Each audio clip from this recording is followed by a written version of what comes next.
کی کوشش کرنی ہے مکمل طور پر۔ روایت کے اندر آتا ہے کہ نبی علیہ الصلوۃ والسلام ایک شخص کو دیکھتے ہیں، وہاں پر ایک شخص موجود ہے، یوں لیٹا ہوا ہے، اور فرشتہ ایک آ رہا ہے، ایک بہت بڑی چٹان اس کے سر کے اوپر مار رہا، جس کی وجہ سے اس کا سر بالکل پاش پاش ہو جاتا ہے۔ وہ سر اس طرح ٹوٹ جاتا ہے، بکھر جاتا ہے، جس طرح کے گوشت کا قیمہ بنایا جاتا ہے۔ پھر تھوڑی دیر کے بعد اس کا سر پھر صحیح سالم ہو جاتا ہے۔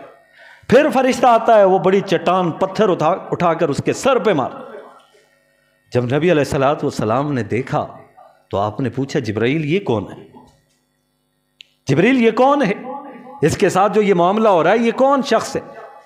تو حضرت جبرائیل نے فوراً کہہ دیا، یا رسول اللہ صلی اللہ علیہ وسلم، یہ وہ شخص ہے جو عشاء کی نماز جان بوجھ کر چھوڑ دیتا تھا۔ عشاء کی نماز جان بوجھ کر چھوڑنے کی وجہ سے اس کو اتنی سزا ملی۔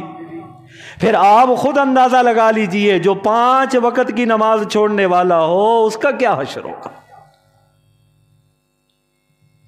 ایک نماز کے چھوڑنے کی وجہ سے اس کو سزا یہ مل رہی ہے کہ بار بار اس کے سر کو پتھر سے کچلا جا رہا ہے، پھر وہ صحیح سالم ہو جاتا ہے، پھر کچل دیا جاتا ہے، پھر وہ سالم ہو جاتا ہے، پھر اس کو مار دیا جاتا ہے، سر کو کچلا جاتا ہے۔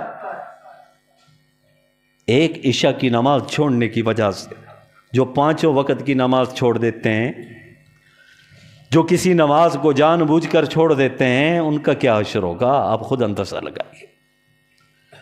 اس دن آپ نے روایت سنی تھی نا درس حدیث میں، کہ اگر کسی کی ایک نماز چھوٹ جائے، ایک نماز چھوٹ جائے، نقصان کے اعتبار سے اتنا زیادہ ہے کہ کسی کا گھر بار، اس کی اولاد، اس کا مال، سب کچھ چھین لیا جائے، تو کتنا نقصان ہوگا اس شخص کا۔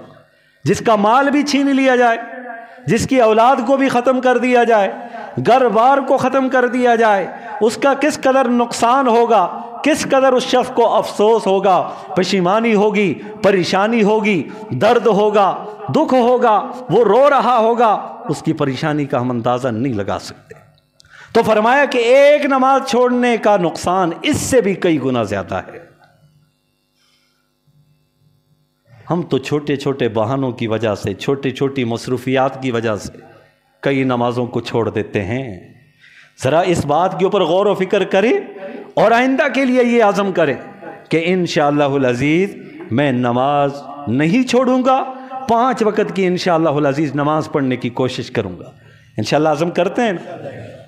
جزاک اللہ۔